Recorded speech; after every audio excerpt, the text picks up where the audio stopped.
Au milieu des polémiques, de la tempête médiatique qui est en train de traverser le club et le désert tactique proposé par l'équipe, j'ai décidé de faire une vidéo sur le mercato. Alors elle est peut-être malvenue, parce que le dernier mercato a fermé ses portes il y a 1 mois et demi à peine, la plupart de nos recrues ont même pas 3 matchs au compteur, et pourtant on a déjà multitude d'enjeux pour les prochaines fenêtres de transfert, à commencer par cet hiver. Le PSG sera actif, on le sait tous, et d'ailleurs cette saison particulière, avec la Coupe du Monde qui va entraîner une dynamique inédite sur le marché des transferts, va donc nous aider. D'ailleurs, j'en profite pour faire une parenthèse, Milan Skriniar, si on le fait à 20-25 millions cet hiver, alors que cet été c'était 80 ou rien, ce sera vraiment un excellent coup de la part d'Antero Henrique, qui aura joué la patience, et ça payera vraiment. Je parle dans cette éventualité, aujourd'hui rien nous dit que l'Inter acceptera une somme comme ça à 6 mois de la fin de son contrat, rien nous dit aussi qu'il ne prolongera pas, mais dans tous les cas, malgré un début de saison catastrophique, qui pouvait nous laisser penser qu'on n'avait rien loupé cet été, Skriniar a retrouvé son meilleur niveau sur ses derniers matchs.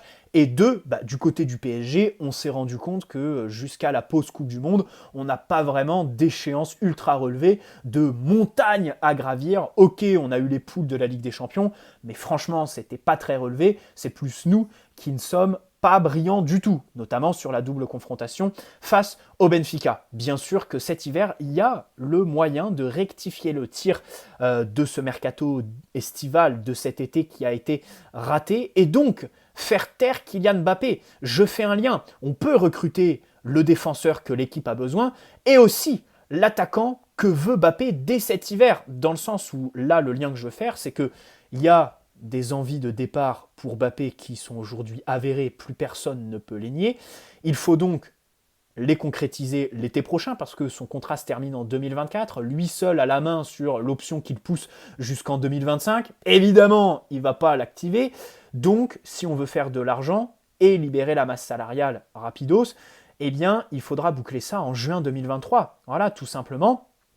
Pourquoi en juin 2023, je dis? Parce qu'en fait, je vois le dossier comme ça.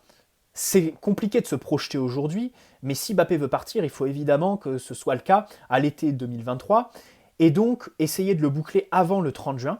Comme ça, l'argent que tu fais rentrer rentre dans tes caisses pour l'exercice en cours, et sur cet exercice en cours, tu inclus un mercato d'hiver exceptionnel où vraiment tu recrutes du très très lourd, ce que voulait Kylian Mbappé tout simplement. Alors le défenseur central, mais aussi ses remplaçants en fait. Tu recrutes les remplaçants de Mbappé alors qu'il est là pour, les associer à lui, Messi et Neymar, pour aller chercher la Ligue des Champions, parce que comme je disais hier, sur le fond, Mbappé a raison. L'équipe aujourd'hui, c'est très compliqué de la placer en tant que prétendant pour le titre en Ligue des Champions en fait. On a beaucoup de manques à beaucoup de postes, une structure qui a beaucoup trop de défauts et un jeu qui n'imprime pas de suprématie tactique en termes de possession.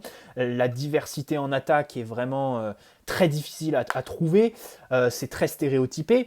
Donc évidemment que Mbappé a raison, c'est plus sur la forme que c'est cataclysmique, mais dans tous les cas, cet hiver, s'armer tout simplement dès cet hiver pour pas louper le coche de la saison en cours en Ligue des Champions, pardon, et donc vendre Mbappé en juin pour que sa vente amortisse bien sûr le mercato que tu as fait au préalable en janvier. Vous comprendrez un petit peu plus tard dans la vidéo pourquoi je voudrais faire ça. Et puis de l'autre côté, si on veut être un petit peu caricatural, complotiste comme j'aime le dire, tu recrutes justement le fameux pivot que voulait Mbappé, tu l'associes à Mbappé, et comme ça, eh bien, tu lui montres qu'en fait, tu es capable de répondre à ses promesses. Bon bref, dans tous les cas, le PSG aujourd'hui est en plein milieu de cette affaire Mediapart, je voulais quand même en parler. Si c'est avéré, c'est évidemment un scandale. Encore une fois, on ne sait pas trop si c'est vrai ou pas, même s'il y a eu confirmation d'une personne qui était responsable dans la boîte qu'on aurait évidemment, à qui on aurait fait appel, pour mener cette cavale un petit peu médiatique sur Twitter avec des faux comptes pour discréditer certaines personnes, dont Mbappé après sa déclaration au trophée UNFP où il dit qu'il veut plus de responsabilités au PSG ou ailleurs. En gros, c'était au moment où les premières rumeurs d'un départ au Real apparaissaient. Évidemment que si cette affaire est vraie, il faut qu'elle coûte des têtes. Il faut épurer au sein de la direction et prendre nos responsabilités. Parce que dans tous les cas, c'est honteux de lire ça, bien sûr. C'est dégoûtant. On ne va pas se mentir. On ne peut pas dire le contraire. Si c'est vrai, c'est une histoire qui est bien évidemment dégueulasse. Voilà, tout simplement. Et bien sûr que les rumeurs de transfert de Mbappé qui sont parues mardi sont en lien avec cette affaire qui est parue après les rumeurs, mais on le sait tous, en off, l'entourage de Mbappé savait ça, et c'est sûrement quelque chose qui contribue à l'entourage, au climat néfaste qui est donc décrit pour justifier les envies de départ de Mbappé, qui a toujours plus envie de partir l'été prochain. Quel prix pour Mbappé déjà ? Bon, écoutez, je pense que là, c'est compliqué. T'en as qui te diront 400 millions rien. Faut être objectif. Personne ne posera cette somme. Déjà, si on fait 300 millions, c'est extraordinaire. Je me positionne plus sur 220 à 250. Mais surtout, c'est la masse salariale qui m'intéresse parce que là, tu libères énormément. C'est-à-dire que si tu fais partir Mbappé, tu peux recruter en fait 3 à 4 joueurs de classe mondiale sans que en fait ça aille plus loin que ta masse salariale actuelle qui compte Mbappé. Donc bien sûr ça nous donne beaucoup de masse, beaucoup de marge de manœuvre. En plus évidemment des liquidités que tu fais rentrer. Bon bref, se pose la question de la prolongation de Lionel Messi parce que son contrat se termine en juin prochain. C'est compliqué de juger aujourd'hui. À ce qui paraît les dirigeants en sont amoureux, il aurait un bon comportement et puis en matière marketing, ses retombées sont extraordinaires. Ça me paraît quand même compliqué de voir les dirigeants se séparer et de Messi et de Mbappé, qui sont aujourd'hui tes deux joueurs qui rapportent le plus à l'échelle planétaire tout simplement. Neymar a perdu de sa superbe dans son potentiel marketing, et puis derrière, c'est pas Ekitike ou Carlos Soler qui vont te vendre des maillots ou augmenter tes contrats sponsoring. Mais dans tous les cas, son jeu à Lionel Messi, même s'il est vieux, ne lui demande pas beaucoup d'énergie. Donc, ça me paraît plausible d'imaginer sa prolongation. Maintenant, comme je l'ai toujours dit, j'attends la fin de la Coupe du Monde pour voir dans quel état d'esprit, dans quel état physique aussi il va revenir, ce que lui veut faire aussi, parce qu'il va avoir des offres, peut-être du Barça, de destinations exotiques qui le couvriront d'or et qui lui permettront de terminer sa carrière tranquillement, loin de la pression médiatique européenne. Dans tous les cas, aujourd'hui, c'est difficile de se prononcer en fait. Mais dans le départ de Mbappé me fait penser que s'il a lieu, ça va renforcer évidemment les velléités de prolongation de Lionel Messi du côté du club. Je pense que c'est hors de question de se séparer des deux d'un coup. Bon, Neymar, lui, s'en séparer, j'en parle même pas. Et maintenant, on va se poser la question du coup des besoins au sein du club. Mbappé ou pas Mbappé, de toute façon, en attaque, on a vraiment besoin de joueurs. D'abord, cet été, c'est vraiment très compliqué de tirer satisfaction du mercato qui a été fait devant. D'abord parce que Carlos Soler, c'est difficile de savoir où est-ce qu'il peut se placer, à tirer vers la gauche, encore une fois une zone que Neymar, Mbappé occupent. Nuno Mendes athlétiquement couvre aussi beaucoup d'espace dans le couloir. Hugo Ekitike, je comprends absolument pas son recrutement. Scamacca, j'aurais compris bien évidemment, d'ailleurs il brille en ce moment à West Ham, mais dans tous les cas, Ekitike, en fait c'est un joueur comme Mbappé, qui est attiré par les mêmes zones du terrain, qui aime bien partir de l'extérieur pour revenir vers l'intérieur. En aucun cas, tu peux lui demander de fixer la défense et de rester haut. Il a besoin de décrocher, toucher le ballon, faire des dribbles, partir en phase arrêtée, proposer aussi dans la profondeur. Et j'irais même plus loin, en disant qu'en fait, Ekitike, il est comme Mbappé. Il a besoin d'un pivot à côté de lui. Pivot qu'on n'a pas recruté cet été. Donc là, c'est vraiment compliqué, on va dire, la situation devant. Au-delà du pivot, de l'attaquant qui va un petit peu peser sur une défense, aider par exemple Donnarumma à relancer, parce qu'il pourrait balancer devant, ce serait un espèce de point d'appui dans les airs, ou alors au sol pour Marco Verratti, attirer les centraux adverses pour libérer de l'espace à Achraf Hakimi et Nuno Mendes. Et puis surtout, on a aussi besoin d'un profil capable de percuter. Le match mou de Sarabia contre le Benfica ne va pas nous contredire là-dedans. Les âges de Neymar et Messi aussi. Un départ de Mbappé encore plus. Il faut un joueur capable d'amener percussion, vitesse, dribble, évidemment, parce que le foot n'est pas que des passes, des dédoublements, c'est aussi de la provocation, aller chercher l'adversaire pour psychologiquement prendre l'avantage. Et aujourd'hui, à part Mbappé, personne ne fait ça. Enfin si, je suis dur parce que Neymar le fait, mais un cran plus bas sur le terrain, et Messi le fait aussi. Il réussit d'ailleurs à le faire carrément sur plusieurs mètres, dribbler plusieurs joueurs, Messi. Mais bon, dans tous les cas, on sait tous que ce n'est pas des perspectives d'avenir qu'on a avec ces deux joueurs, et qu'aujourd'hui, ils sont plus impliqués à la création que sur la ligne offensive. Donc, besoin d'un vrai neuf et d'un ailier percutant. Et si possible, quelqu'un d'attiré vers la droite, parce que c'est pas possible. Le match contre le Benfica est tout bonnement honteux dans cette dimension-là. En fait, notre pôle de créativité est axé exclusivement sur le côté gauche. Mendes, Mbappé, Neymar. Marco Verratti balance tous les ballons là-bas. Et à droite, alors Messi rééquilibre un petit peu quand il est sur le terrain, parce qu'il est plus positionné sur la droite. Et encore, il ne met pas en valeur Achraf Hakimi par exemple. Et globalement, il n'y a personne qui va sur... Enfin, Mbappé, mardi, contre le Benfica, s'il s'excentre vers la droite, déjà, il va chercher Otamendi, qui a rapidement la menace du carton jaune qu'il prend dans le match. Il le fait quasi pas, Mbappé, en fait. Il le fait quasi pas. Et plus globalement, sur quasi tous les matchs, en fait, il doit aller à droite pour aller aider Achraf Hakimi, pour équilibrer un petit peu et diversifier les circuits de balles. Enfin, c'est absolument honteux ce qui est en train de se passer devant. Là, je ne sais pas pourquoi, il y a un stéréotype complet dans le jeu qui vise à aller vers la gauche. Donc quelqu'un capable un petit peu de jouer à droite, parce qu'en plus Messi, comme le disait Galtier en conférence de presse, il revient dans l'axe, il est gaucher, donc quand il revient dans l'axe, avec son pied gauche, il a tendance à aller chercher un joueur qui est dans l'axe gauche du terrain. Bref, c'est super compliqué. Et franchement, là, offensivement, notre animation, ça ressemble à rien, tout simplement. Ce mois d'août où on se créait pléthore d'occasions sur plein de phases différentes, et paraît très très loin en fait. T'as l'impression que c'était 11 joueurs différents qui étaient sur le terrain. Bon, d'abord, tu as deux types de personnes qui vont envisager le remplacement de Mbappé, avec dans un premier temps ceux qui vont chercher le joueur qui lui ressemble le plus.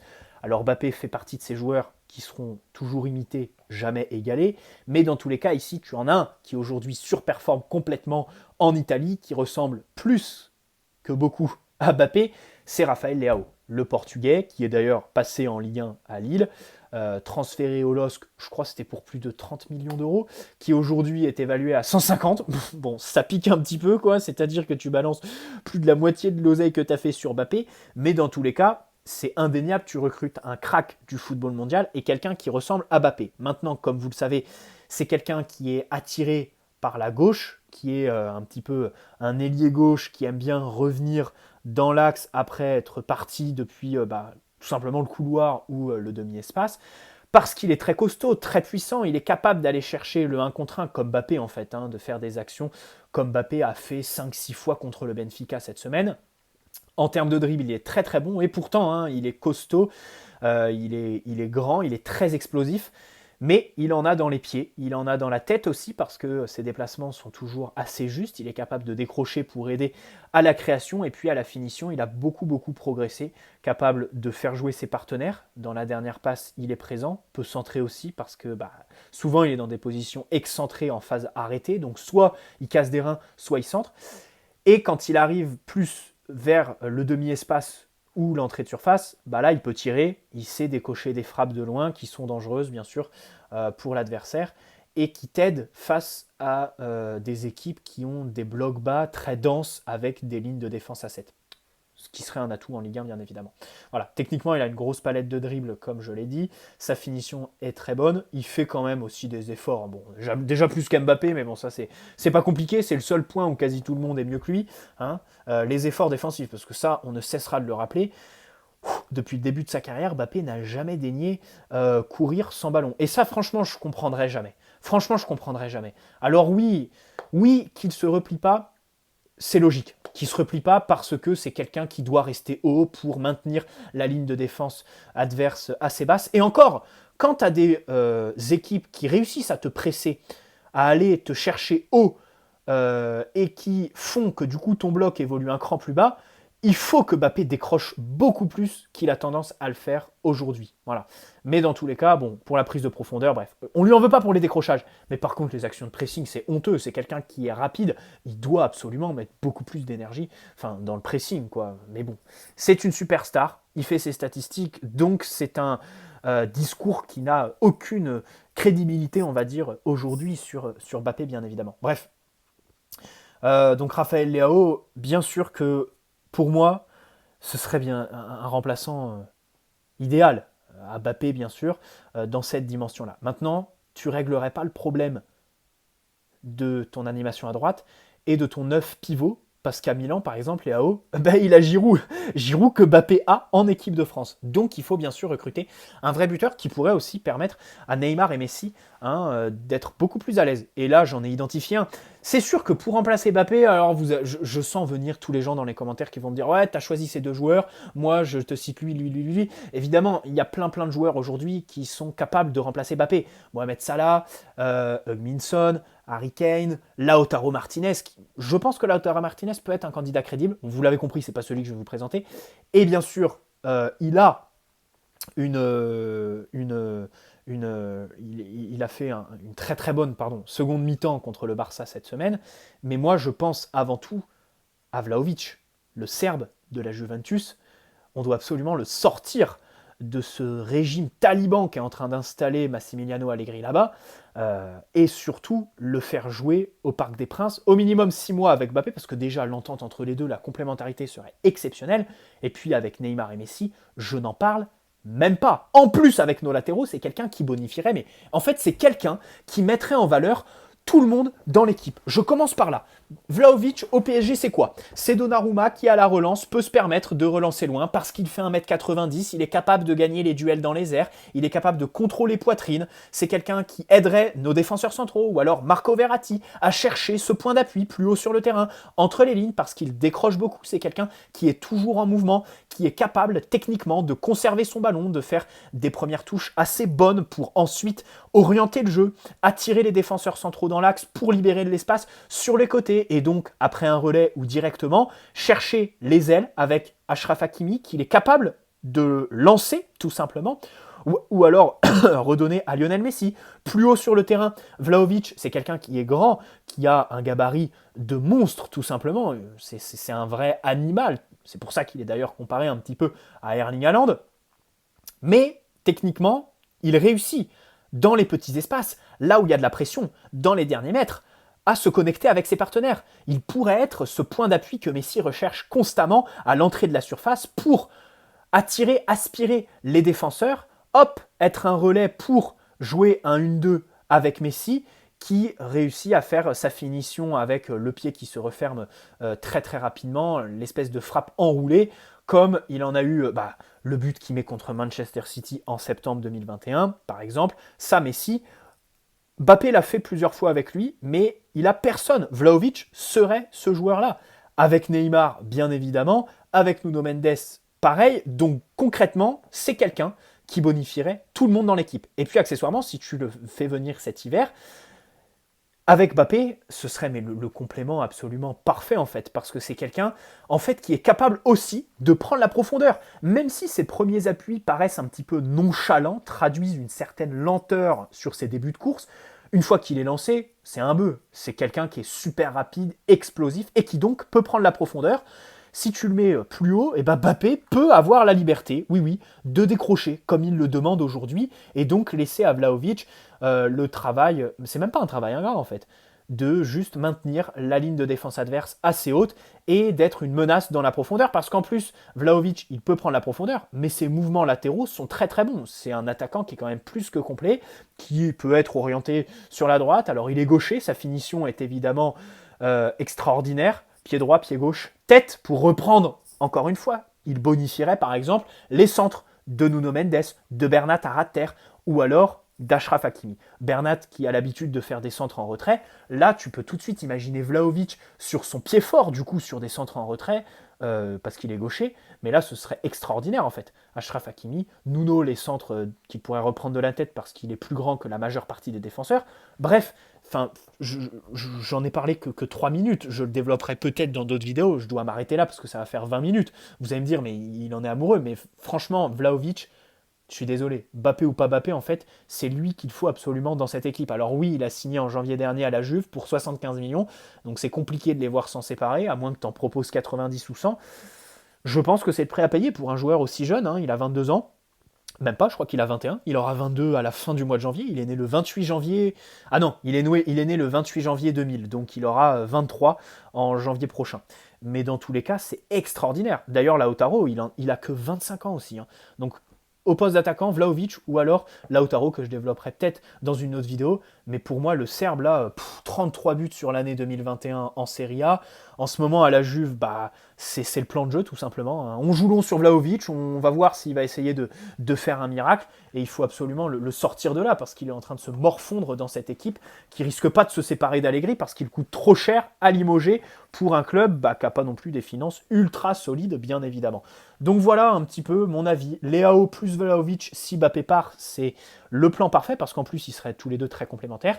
Et puis Vlahovic, dès cet hiver, en fait, ça doit être une priorité absolue. Absolue, tout simplement. Parce qu'avec Mbappé, là, sur les 6 prochains mois pour gagner la Ligue des Champions, complément parfait, tout simplement. Et puis avec Neymar Messi, pareil. Bref, bonne soirée à tous. N'hésitez pas à poser un like si cette vidéo vous a plu, vous abonner si ce n'est pas déjà fait.